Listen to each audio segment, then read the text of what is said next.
نماز کا اندر کا بگاڑ کیا ہے؟ ان المنافقین یخادعون اللہ، منافقین اللہ کے ساتھ دھوکے بازی کا کام کرتے ہیں، وہو خادعہم، حالانکہ اللہ ہی خود انہیں ان کے دھوکے میں باقی رکھے ہوئے ہیں، وہ غفلت میں پڑے ہوئے ہیں اور اپنی اصلاح سے غافل ہیں، وہو خادعہم۔ اب ان کا حال کیا ہے؟ نماز کا بگاڑ کیا ہے؟ وَإِذَا قَامُوا إِلَى الصَّلَاةِ قَامُوا كُسَالَىٰ، نماز کے لیے جب اٹھتے ہیں تو بوجھل بن کر، اندر سے نماز کی چاہت نہیں ہے، اندر سے نماز کی محبت نہیں ہے، اللہ کی عبادت کی رغبت نہیں ہے، بلکہ سستاتے ہوئے بوجھل بن کر، نماز پسند نہیں ہے لیکن پھر بھی پڑھنی پڑے گی۔ وَإِذَا قَامُوا إِلَى الصَّلَاةِ قَامُوا كُسَالَىٰ۔ عبودیت کیا ہے؟ عبودیت یہ ہے کہ ایک انسان اللہ کی فرما برداری خوشی سے کرے۔ ایک غلام آپ کے پاس ہے، ایک نوکر آپ کے پاس ہے، آپ حکم دیتے پورا کرتا ہے، لیکن 4 گالیاں بھی دیتا ہے مالک کو، پسند نہیں کرتا ہے، بد دعائیں اس کے لیے کرتا ہے۔ تو ایک آدمی حکم تو مان رہا ہے لیکن دل نہیں چاہتا ہے، دل نہیں چاہتا، اپنے مالک سے نفرت رکھتا ہے۔ تو کیا عبادت ایسی ہوتی ہے؟ نہیں، یہ منافقین کا حال ہے، نماز پڑھتے ہیں لیکن بوجھل، نہیں چاہتے ہیں، مجبوراً پڑھ رہے ہیں، موقع ملے تو نہ پڑھے لیکن مجبور ہیں۔ کہا کہ وَإِذَا قَامُوا إِلَى الصَّلَاةِ قَامُوا كُسَالَىٰ يُرَاءُونَ النَّاسَ، لوگوں کے لیے دکھاوا کرتے ہیں۔ دوسرا عیب، ایک نماز کی رغبت نہیں، نماز سے نفرت، ایک بوجھ سمجھ کے نماز پڑھتے ہیں۔ 2، لوگوں کو دکھاتے ہیں، یعنی نیت اللہ کو دکھانے کی نہیں ہے، نیت لوگوں کو دکھانے کی ہے۔ یراؤون الناس، اگر اللہ کو دکھانے کی نیت ہو تو یہ ثواب کی چیز ہے کہ اللہ ہمارا عمل دیکھے، اللہ کو دکھانا اچھا ہے، لیکن بندوں کو دکھانے کی نیت بری ہے۔ وَإِذَا قَامُوا إِلَى الصَّلَاةِ قَامُوا كُسَالَىٰ یراؤون الناس، لوگوں کو دکھاتے ہیں۔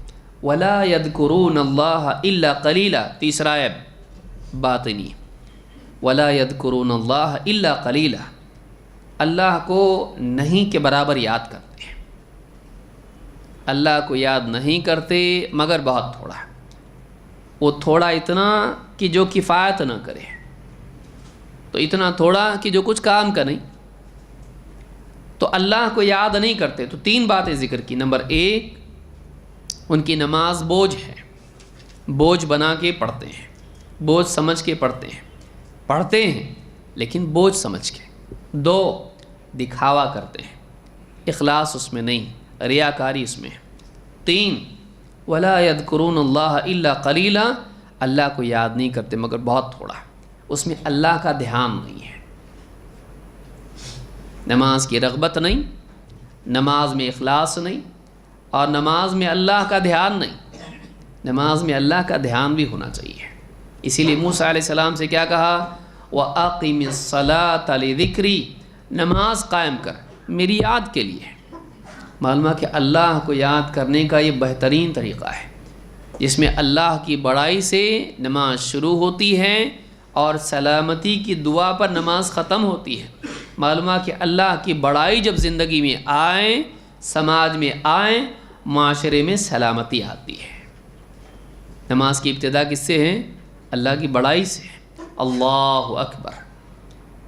جب زندگی میں انسان کے اللہ کی بڑائی کا احساس آتا ہے تو ظلم و جبر اس سے چھن جاتا ہے۔ جب اپنی بڑائی جب دل میں آتی ہے، گھمنڈ اور ظلم پیدا ہوتا ہے۔ نماز انسان سے اس کی بڑائی چھین لیتی ہے، نماز انسان کو اللہ کی بڑائی کا تعارف کراتی ہے۔